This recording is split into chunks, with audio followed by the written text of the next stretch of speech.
चलो भाई, box office में आई कार्तिक आर्यन, विद्या बालन, माधुरी दीक्षित की ये हॉरर कॉमेडी मूवी यानी कि भूल भुलैया पार्ट 3। एक्साइटमेंट बहुत ज़्यादा था पार्ट 2 के ब्लॉकबस्टर होने के बाद। उम्मीदें इससे गाइस काफ़ी ज़्यादा लगाई गई थी। इवन एडवांस में नज़ारे दोस्तों जो देखने को मिले, उसने कह सकते हैं कि इसके ऊपर मोहर लगा दिया कि भाई यहाँ पे कुछ ना कुछ तो है जो कि लोगों को थिएटर तक पहुंचा रहा है। तो गाइज यहाँ पे क्या लोगों के अंदर जो एक्साइटमेंट था, जो क्यूरियोसिटी थी, उसको ये मूवी दोस्तों जस्टिफाई करती है या नहीं? क्योंकि मैं जस्ट इस मूवी को दोस्तों देख के आया हूं और आपको भी बताऊंगा क्या आपको भी देखने जाना है या नहीं। तो रिव्यू में जुड़े रहें, लाइक करें, सब्सक्राइब करें ताकि आपको ऐसे ही इंटरेस्टिंग वीडियोस मिलते रहें। तो गाइज यहाँ पे सबसे पहले मैं आपको एक चीज़ कहूँगा कि देखो भाई, कई मूवीज़ ऐसी होती हैं जिनके अगर 5, 7, 10 मिनट भी निकल जाए और उसके बाद आप लोग थिएटर में जाकर मूवी देखो, समझ में आ जाता है। ठीक है, आप लोग समझ लोगे, मज़ा भी आएगा। लेकिन भाई यहाँ पे आपको थिएटर में सही टाइम में पहुँचना पड़ेगा, क्योंकि गाइस इसकी जो बिगनिंग है वो काफ़ी तगड़ी है, मतलब वो काफ़ी इंपॉर्टेंट है।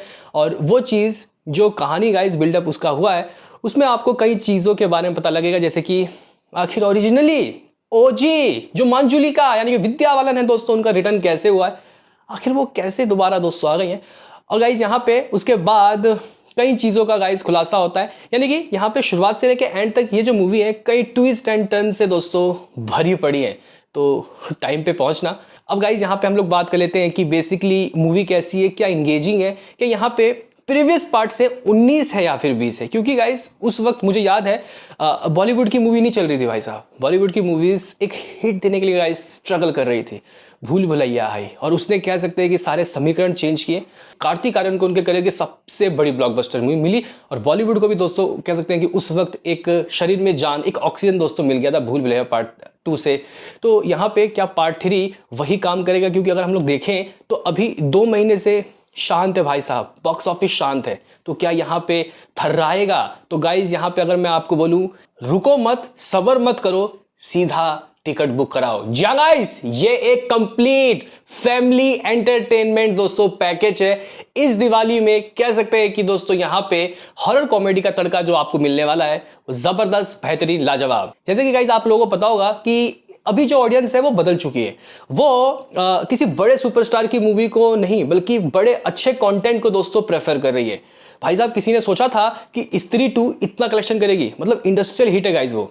तो आपको अगर मैं कहूँ कि ये मूवी कह सकते हैं कि अगर आप लोगों को हॉरर कॉमेडी मूवी पसंद है तो ये लॉटरी है दोस्तों आपके लिए। गाइस यहाँ पे ये जो मूवी है कंटेंट के ऊपर लोगों को थिएटर तक गाइस पहुंचाएगी। हाँ, परफॉर्मेंस भी दोस्तों यहाँ पे स्टार्स के काफ़ी अच्छे हैं, जिसके बारे में हम आगे बात करेंगे।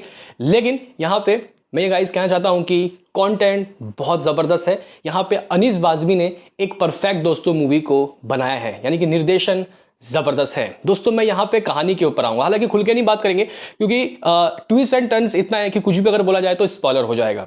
तो गाइस देखो, लास्ट टाइम भी रूह बाबा आए थे भूत भगाने के लिए, हालांकि नकली गाइस, मतलब वो बंदा उस वक्त अनाड़ी था, लेकिन अभी ये एक्सपर्ट हो चुका है भूत भगाने का। पिछली बार एक मंजुलिका की थी, लेकिन गाइस इस बार एक के साथ एक फ्री, यानी कि 2 मंजुलिका। जैसे कि मैंने आपको कहा कि स्टार्टिंग में आप लोगों को इस मूवी को देखना होगा, तब आपको पता चलेगा कि आखिर ओजी मंजुलिका यानी कि विद्या बालन की एंट्री कैसे हुई है। बाकी दोस्तों यहाँ पे जो माधुरी दीक्षित है वो गाइस कैसे यहाँ मंजुलिका बनी और आखिर कौन ओरिजिनल मंजुलिका है, इसके लिए गाइस आपको मूवी देखना होगा। जिम्मेदारी रूह बाबा को दी गई है और इस बार दोस्तों रूह बाबा अकेले नहीं आए, छोटे मियाँ को भी साथ में लाए हैं, अरुण कुशवाहा।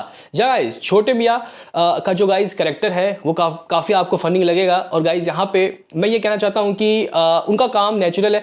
इससे पहले उन्होंने क्या किसी मूवी में दोस्तों ऐसा काम किया है मुझे याद नहीं, लेकिन यहाँ पे उन्होंने काफ़ी अच्छा दोस्तों परफॉर्मेंस दिया है। यानी कि यहाँ पे उनकी कॉमेडी टाइमिंग, उनके पंचेस काफ़ी अच्छे हैं और वो मतलब सही साथ देते हैं भाई कार्तिक आर्यन का।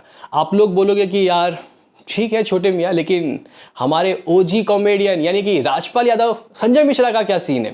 तो देखो भाई, पार्ट 2 में सिर्फ बंदा स्क्रीन में आया और यहाँ पे लोग हंसने लगे। तो गाइज वही चीज़ पार्ट 3 में भी हमें देखने को मिलता है। जी गाइज, यहाँ पे इनके कॉमेडी टाइमिंग, इनके गाइज यहाँ पे पंचेस, संजय मिश्रा की दोस्तों यहाँ पे कॉमेडी टाइमिंग बहुत ज़्यादा अच्छी है। बाकी गाइज इसके अलावा ठीक है राजपाल यादव है, ठीक है संजय मिश्रा है, ठीक है गाइज यहाँ पे अपने छोटे मियाँ है, लेकिन गाइज कॉमेडी में जिस तरीके का जो हाथ विजय राज साहब का है दोस्तों मैंने उनकी प्रीवियस मूवी जो देखा था विकी विद्या का वो वाला वीडियो, मतलब गाइस बंदे ने महफिल लूट लिया गाइस। बहुत ज़बरदस्त वन लाइनर, बहुत हिलेरियस गाइस यहाँ पे उनके फनी जोक्स। तो कह सकते हैं कि विजय राज बहुत अच्छा दोस्तों यहाँ पे जो कॉमेडी ऑडियंस है उनको बहुत अच्छा गाइस यहाँ पे उनका किरदार लगने वाला है, ज़बरदस्त। बाकी गाइस यहाँ पे कार्तिक आर्यन की बात करेंगे उससे पहले बात करते हैं कि भाई हीरोइनी यानी कि तृप्ति डिमरी का दोस्तों किस तरीके का किरदार है। तृप्ति डिमरी देखो भाई साहब आजकल काफ़ी चल रही है, विकी विद्या के वाले वीडियो में दोस्तों हमने उनको देखा था। लेकिन अगर आप लोग सोच रहे हो कि बस जस्ट रोमांस के लिए वो इस मूवी में है तो आप लोग गलत हो भाई साहब। उनके करेक्टर के अंदर भी काफ़ी ट्विस्ट एंड टर्न्स हैं जी गाइस, तो ज़रा गौर से देखना। यानी कि गाइस उनका करेक्टर भी काफ़ी अच्छे तरीके से लिखा गया है। कार्तिक आर्यन दोस्तों देखो, कार्तिक आर्यन ने पिछले बार भी काफ़ी हंसाया था, काफ़ी गाइस गुदगुदाया था, और इस बार उनका वही चुलबुला दोस्तों अंदाज देखने को मिलता है। इवन एक लेवल नेक्स्ट जी गाइस, एक नेक्स्ट लेवल में दोस्तों यहाँ पे रूह बाबा हमें देखने को मिले। रूह बाबा 2.0 आप लोग कहो तो गलत नहीं होगा दोस्तों। उनके काफ़ी ज़बरदस्त हिलेरियस मोमेंट्स कह सकते हैं कि यार मूवी को नेक्स्ट लेवल में लेके जाते हैं। कार्तिक तृप्ति डिमरी की दोस्तों जो केमिस्ट्री है वो भी मुझे काफ़ी ज़बरदस्त लगी। इनके बीच कुछ जो सॉन्ग्स हैं जो पिक्चराइज किए गए हैं वो काफ़ी अच्छा है। बाकी गाइस यहाँ पे मैं बात करूँगा उस चीज़ की जो कि किसी मूवी को या तो रोक देती है या तो स्मूथली आगे लेके जाती है, और वो है म्यूजिक डिपार्टमेंट। गाने कैसे हैं, जैसे कि गाइस मैंने आपको कहा कि कार्तिक और तृप्ति डिमरी के बीच के रोमांटिक सीन काफ़ी अच्छे लगते हैं, यानी कि उनकी केमिस्ट्री अच्छी है दोनों की। यहाँ पे स्क्रीन में दोनों पहली बार आए हैं और बहुत अच्छे दोस्तों लगे हैं। और कुछ सॉन्ग की अगर हम लोग बात करें तो जाना समझो ना आउटस्टैंडिंग दोस्तों सॉन्ग है, और भी गाइस कई सॉन्ग लाइक अमित तोमार 3.0 बहुत ज़बरदस्त। दोनों का परफॉर्मेंस विद्या और माधुरी दीक्षित का टोटली नेल्ड इट, थिएटर में अलग एक्सपीरियंस मिलेगा। तो गाइस यहाँ पे आप लोगों का हंस हंस के पेट दर्द तो होगा ही, लेकिन साथ ही साथ आपको हॉरर का ट्रीटमेंट भी दोस्तों मिलता रहेगा। यानी कि गाइस यहाँ पे हॉरर सीन बहुत अच्छे हैं। इसका मतलब ये हुआ कि वीएफएक्स में काफी अच्छा गाइस यहाँ पे काम किया गया है। वीएफएक्स जिसकी भी है मेरे ख्याल से रेड चिलीज की है, तो गाइस उन्होंने बहुत अव्वल दर्जे का दोस्तों वीएफएक्स दिया है, आउटस्टैंडिंग वीएफएक्स। और इंटरवल वाला गाइस जो सीन है मतलब माइंड ब्लोइंग दोस्तों। इंटरवल वाला सीन मतलब कह सकते हैं कि मतलब लेवल बताता है गाइस आपको इस मूवी का। बाकी क्लाइमैक्स तो है ही, क्लाइमैक्स के सीन दोस्तों मतलब क्लाइमैक्स के ट्विस्ट एंड टर्न्स आपको मतलब आपका दिमाग घुमा देंगे। कुछ इस तरीके का दोस्तों इस बार क्लाइमैक्स को लिखा गया है। पार्ट 2 का क्लाइमैक्स बहुत अच्छा था, लेकिन इस बार एक्स्ट्रा ऑर्डिनरी दोस्तों क्लाइमैक्स दिया गया है। गाइस यहाँ पे मंजुलिका वर्सेस मंजुलिका दोस्तों हो रहा है।